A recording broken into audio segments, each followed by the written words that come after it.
Hi there, I'm Kevin with Summerset Grills. Today we're going to be talking about installing the Sizzler sear burner into the Sizzler grill.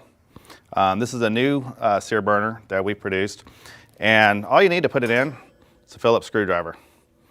And for the most part, we found that everybody likes to put the sear burner on the far left side of the grill. To do so, remove cooking grids and the briquette trays.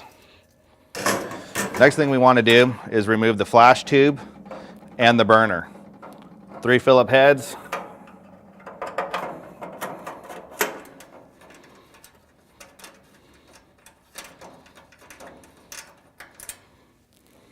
You want to keep the screws that you're removing because on the sear burner, it has holes that are going to line up to the back of the basin to secure the sear burner. You have these 2 outside holes right here. Next, let's go ahead and remove the inline burner.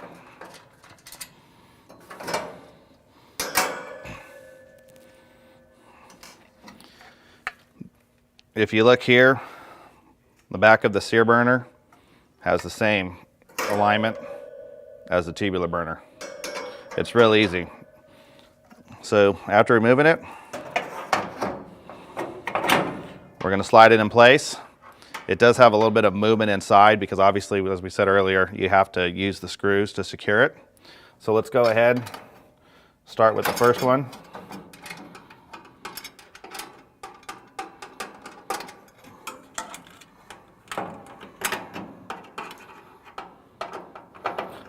It's better if you haven't had 6 cups of coffee when you're doing this, but once you get it in place, it's really simple.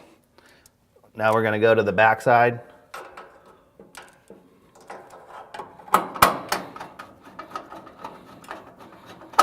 And screw that in.